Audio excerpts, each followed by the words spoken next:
영혼의 쉼터에 오신 여러분, 민족의 명절 설날 아침에 인사드립니다. 새해 복 많이 받으시고 건강하시고 올 한해도 하나님이 기뻐하시는 삶으로 살아가시기를 소망합니다. 오늘은 시편 56편 두려움에서 벗어나라라는 말씀으로 은혜를 나누고자 합니다. 참된 용기를 노래하는 시편 56편은 57편과 한 쌍을 이루는 시편이에요. 그것은 내용뿐 아니라 길이도 비슷하고 같은 주제를 노래하기 때문입니다.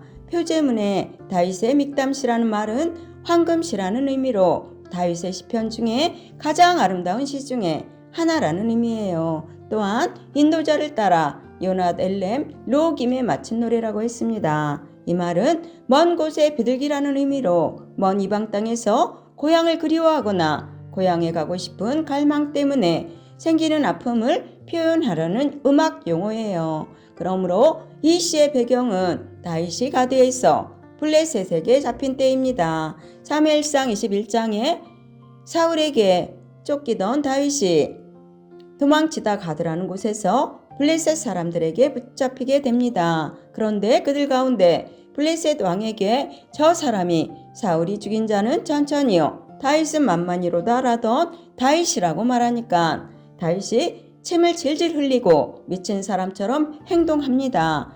그랬더니 얼굴만 닮은 거지 저렇게 미친놈이 어떻게 다윗이냐 하면서 겨우 살아났을 때 쓴 시라는 것입니다. 그러므로 시편 56편이 주는 가르침을 두 가지로 요약한다면 첫 번째는 하나님은 우리 편이 되어주신다고 말씀하십니다.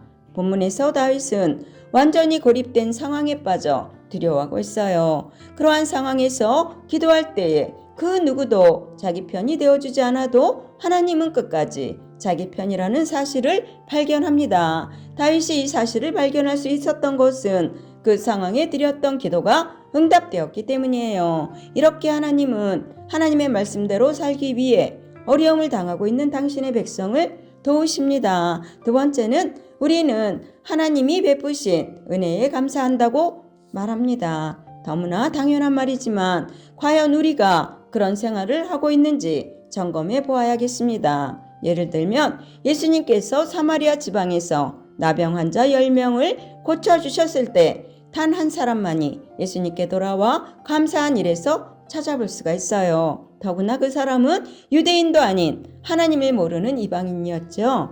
나머지 9은 감사할 줄 모르고 당연한 것처럼 여겼다는 말입니다. 그러므로 다윗은 기도가 응답된 것을 당연한 것으로 여기지 않고 하나님의 은혜로 여기고 감사의 제사를 드리겠다고 말합니다. 이 시에서 다윗은 하나님을 의지하고 말씀을 찬송하겠다는 결심을 표현합니다. 다윗의 이러한 고백에는 하나님을 의지하고 말씀을 전하고 하나님을 믿고 살 때 사람들이 나를 어찌할 수 있겠느냐라는 담대함을 말합니다. 1절로 2절은 원수들을 괴롭힘으로 인하여 다윗이 기도합니다. 다윗이 하나님이여 내게 은혜를 베푸소서라고 기도하는 이유는 자기를 삼키려고 하는 원수들로부터 구해달라는 것입니다. 여기서 삼키다라는 말은 강한 자가 온갖 수단과 방법을 이용해서 약한 사람의 소유물을 빼앗으려고 하는 탐욕을 의미합니다. 그리고 치다라는 말은 전쟁과 관계되는 표현으로 원수들이 다윗을 죽이려고 혈안이 되어 있다는 것을 알 수가 있어요. 그런데 정작 다윗을 두렵게 하는 것은 악인의 폭력이나 위협보다 그동안 알고 지내던 백성들이 한 사람도 자기 편에 서지 않았다는 현실입니다. 3절로 4절은 두려움 속에서 하나님을 의지하는 다윗의 모습이에요. 지금 다윗은 의지할 사람이 한 사람도 없기 때문이기도 하지만 두려움 속에서 하나님을 붙잡으려고 합니다. 그러면서 하나님을 신뢰하는 모습을 하나님의 말씀을 찬송하는 것으로 나타내고 있어요. 이러한 말씀이 어떤 것인지 본문에는 나오지는 않지만 앞뒤 문맥을 보면 아마도 하나님은 언제나 기도하는 다윗 가까이 계신다라는 하나님의 응답을 받은 것 같습니다. 그래서 더 이상 두려워하지 않을 것이라고 선포하는 것이지요. 5절로 7절은 원수들의 악한 행위를 구체적으로 말합니다. 그러면서 하나님께서 이러한 악인들의 행위에 개입해 주시기를 기도해요. 이러한 악인의 나쁜 행동은 그들이 호시탐탐 생명을 노리는 것입니다. 그러므로 7절에서 다윗은 저들이 자기를 죽이려고 하는데 그냥 보고만 계실 겁니까?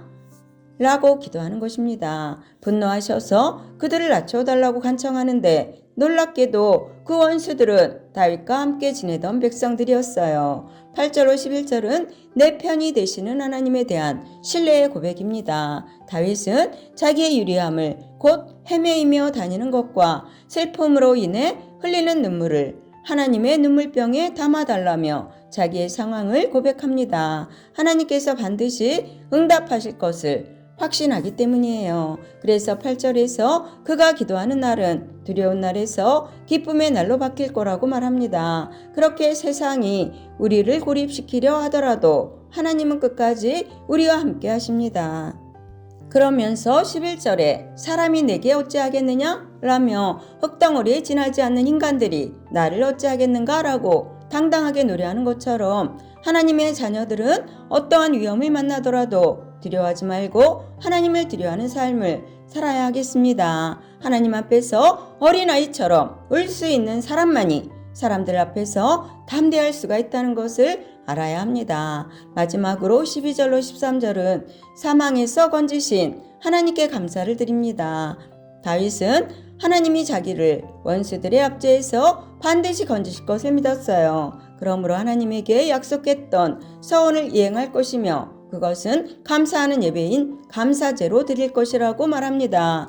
이렇게 감사는 하나님이 베푸신 구원을 경험한 모든 사람이 보여야 할 반응이에요. 그러할 때 하나님은 자기 백성을 하나님의 앞과 생명의 빛 가운데 다니도록 하시어 모든 고통에서 벗어나게 하실 것입니다. 결론입니다. 세상이 우리를 하나님에게서 멀어지도록 하는 방법은 탐욕과 공포예요. 그 중에 공포의 효과가 더 강합니다. 하나님의 백성은 수천 년에 걸친 구원의 역사 가운데서 끊임없이 공포를 극복해야만 하는 도전을 받았습니다. 그래서 믿음이 없는 사람들은 두려움 때문에 세상의 논리에 따라가고 말았어요. 그러나 우리는 오직 하나님만을 두려워하며 또 하나님만을 의지하며 세상에 당당히 맞서는 참된 하나님의 백성이 되어야 할 줄로 믿습니다.